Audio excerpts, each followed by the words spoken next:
Décryptage. Bonjour docteur Hugues Lucron, vous êtes cardiopédiatre. Bonjour. En ce 14 février, nous allons parler du cœur à l'occasion de la journée mondiale des malformations cardiaques congénitales. Avant d'évoquer la campagne en elle-même et sa cible, qu'entend-on par malformation cardiaque congénitale? Alors, les malformations cardiaques congénitales sont des malformations avec lesquelles on naît. Donc ça touche en priorité les nouveau-nés bien sûr, mais les enfants vont grandir et certaines malformations ne vont pas être dépistées dès la naissance, parfois beaucoup plus tard, et on va donc arriver à ce type de malformation chez le patient adulte. Alors si nous en parlons ce matin, c'est parce que la Martinique, comme les autres territoires de l'outre-mer, n'est pas épargnée, puisque l'on dénombre en moyenne 8 enfants sur 1000 qui naissent avec une malformation cardiaque. Cette statistique est-elle inquiétante ou doit-elle interpeller? Elle n'est pas inquiétante parce qu'on constate que les chiffres dans la région Antilles-Guyane sont les mêmes qu'en métropole ou en Europe. Néanmoins, ça constitue un nombre important, ça représente un nombre important de patients. Et surtout, ces patients vont grandir et donc on arrive à avoir au niveau des départements français d'Amérique une population grandissante et également vieillissante de patients porteurs de malformations cardiaques congénitales, que ces patients aient été opérés dans l'enfance ou traités de quelque manière que ce soit. Il n'en reste pas moins que c'est une population qui grossit à vue d'œil. Qu'en est-il des progrès de la médecine en la matière? Les progrès sont constants, en particulier depuis la fin des années 80. On a maintenant la capacité de pouvoir traiter un certain nombre d'enfants sans avoir besoin de faire une chirurgie à cœur ouvert, avec des techniques modernes, notamment de cathétérisme interventionnel, où on va opérer et traiter les lésions du cœur sans ouvrir la poitrine. Par ailleurs, les progrès de la chirurgie cardiaque chez le nouveau-né en particulier ont permis vraiment d'augmenter très significativement la survie des patients et surtout de donner à la majorité d'entre eux une bonne qualité de vie. Alors on imagine que les parents sont peut-être parfois catastrophés en apprenant ce type de nouvelles sur l'état de santé des nouveau-nés. Comment assurer une prise en charge et les rassurer dans ce genre de cas? On essaie de faire au mieux avec les moyens que nous avons. Il faut savoir qu'un certain nombre de malformations cardiaques, surtout les plus complexes, peuvent être dépistées avant la naissance. Donc ça peut être l'occasion d'un entretien et d'une préparation. On va organiser ce qu'on appelle la périnatalité et on va organiser la meilleure prise en charge possible pour l'enfant à la naissance, que ce soit en Martinique ou éventuellement en France si un transfert in utero est justifié. C'est-à-dire que l'enfant va partir dans le ventre de sa mère et va accoucher et va naître à Paris. Dans d'autres situations, bien on essaie de faire au mieux dans les premiers jours de vie, et c'est évident que les parents et notamment la maman est très souvent catastrophée si le diagnostic n'a pas été posé avant ou évoqué avant.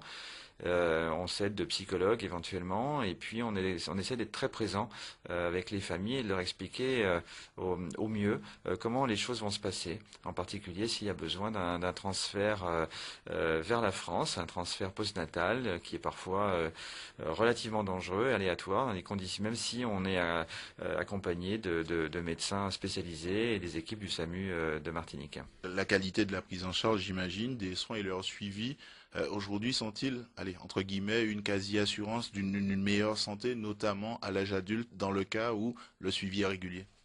Si le suivi est régulier, oui, je pense qu'effectivement, on peut considérer que beaucoup de patients arrivés à l'âge adulte s'intègrent normalement dans la société et ont une capacité à exercer un métier, même physique, faire une activité physique régulière et entreprendre, pourquoi pas, des grandes études dans certains cas. Il n'en reste pas moins que ce n'est pas le lot de tous les patients et que certains présentent des difficultés pas tout à fait négligeables, qui prennent d'ailleurs leur origine déjà à la petite enfance où la scolarité peut être difficile. Nous avons évoqué jusque-là les enfants, mais les adultes de plus en plus sont concernés en raison parfois d'un abandon du suivi, des adultes qui se détournent du suivi régulier et là peuvent naître des complications. Effectivement, et c'est l'objectif de la campagne nationale que nous déclinons maintenant dans les départements français d'Amérique, c'est de dire à ces congénitaux, donc ces patients présentant une malformation du cœur, guéris ou non, opérés ou non, ne négligez pas votre cœur, conservez votre cœur d'enfant et continuez un suivi spécialisé. Et ce suivi commence déjà par le médecin généraliste, il est relayé par le cardiologue de ville et si besoin par le centre experts et nous avons la chance en Martinique d'avoir un des 2 centres des DOM-TOM avec celui de la Réunion dédiés aux malformations cardiaques les plus complexes. Alors justement, ce centre d'experts en Martinique est visiblement pas très connu. Qu'est-ce qu'on pourrait dire pour rassurer un petit peu la population? On sait que chaque fois qu'on parle de cœur, il y a beaucoup de craintes, beaucoup de peur du suivi et de la prise en charge. Nous avons développé en Martinique ces 5-6 dernières années, je dirais, une plateforme de diagnostic et de prise en charge des patients de toute la région Antilles-Guyane. Et cette plateforme est véritablement dédiée pour la prise en charge des problèmes les plus compliqués. Alors, ceci évite évidemment une transhumance et des déplacements répétés à Paris pour beaucoup de familles de la région, mais il y a sûrement encore à faire, hein. Je pense que le travail accompli et la reconnaissance par les tutelles, tant le ministère de la Santé que l'ARS et le soutien du CHU de Fort-de-France ont permis de développer quelque chose de très intéressant qui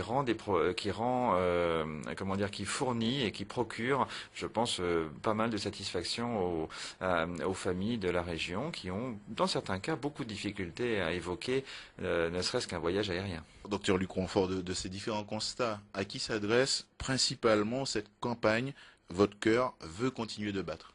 Elle s'adresse essentiellement aux patients devenus adultes qui n'ont pas revu leur médecin généraliste depuis plusieurs mois ou plusieurs années, qui n'ont pas vu un cardiologue depuis 3 ans, 4 ans, 5 ans et qui n'ont pas vu un cardiopédiatre depuis peut-être 10 ans ou 15 ans. Il n'est pas rare dans la semaine en consultation, en discutant avec la famille d'un patient, de découvrir qu'un neveu ou une autre personne a été traitée à Paris il y a 15 ans, 20 ans, et qu'elle n'a jamais revu de cardiologue. Donc ce n'est pas une situation isolée, et en fait, ce constat quotidien a amené à cette campagne nationale à laquelle on a collaboré, on a participé, et qu'on va maintenant relayer, diffuser, avec aussi un support, je pense, de papier, qui sera destiné aux médecins généralistes de Lille, et peut-être pouvoir mettre ça dans les salles d'attente de tous les cabinets de Lille. Justement, dans ce réseau de la prise en charge des patients, j'imagine que les généralistes ont un rôle important à jouer pour assurer le meilleur suivi. Je pense qu'il est essentiel, qu'on n'a pas forcément envie de retourner voir son médecin si on se sent bien. Il faut savoir aussi que certains patients devenus adultes ont une malformation cardiaque qu'ils ignorent. Ça représente quelques pourcents de patients, mais ce sont des maladies à évolution très lente, en particulier la communication interauriculaire. Et là, il peut y avoir des symptômes, des signes qui ne vont apparaître qu'à partir de 20 ans, 15 ans, 20 ans, parfois 30 ans, parfois même plus. Et on peut découvrir une malformation cardiaque dite de naissance chez un patient ayant déjà la quarantaine. Ça ne veut pas dire qu'il n'est plus accessible à un traitement, parce que ce sont des maladies lentes et on a des possibilités, mais encore faut-il que ces patients intègrent un réseau de soins et donc en priorité commencent par aller voir leur médecin généraliste. Pour ceux qui nous écoutent et ont un doute quelconque, puisqu'on dit qu'il faut savoir écouter son cœur de manière générale, y a-t-il des signes qui peuvent alerter et inciter à consultation? Alors chez le patient jeune adulte, je ne parle pas évidemment de ce qui va arriver avec la vieillesse de chacun d'entre nous. Chez le patient jeune adulte, je pense qu'une diminution de la capacité physique, un essoufflement beaucoup plus important à la montée d'escalier, alors même qu'on n'a pas pris énormément de poids, une fatigabilité anormale à l'effort, l'impression d'une irrégularité du rythme cardiaque, ça ce sont des signes qui peuvent interpeller et nécessiter au minimum une consultation auprès du médecin généraliste qui, s'il le juge nécessaire, relayera auprès d'un cardiologue de ville.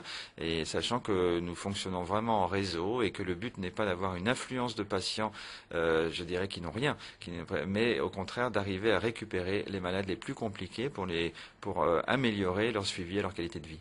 Pour développer l'information, il y a notamment le www.gardersoncoeurd'enfant.com avec des outils à la fois pour le grand public mais également pour le corps médical. Qu'y trouve-t-on de particulier sur ce site? Alors c'est un site qui n'est plus en construction mais qui est en début de lancement, qui va s'étoffer dans les mois à venir, mais on y trouve des informations sur les centres dédiés à la prise en charge des malformations cardiaques, et puis un certain nombre de supports qui sont accessibles au grand public et qui vont essayer d'éduquer le malade, le patient, et de le ramener vers des structures de soins plus spécialisées dont ils ont besoin. Docteur, pour sortir des clichés, un jeune qui souffre du cœur, comme on dit de manière courante, peut-il vivre comme tout le monde et pratiquer une activité physique et sportive, par exemple, et puis avoir de grandes ambitions dans le cadre de ses études? Tout à l'heure, vous disiez oui, mais pour un petit peu casser ces fameux clichés.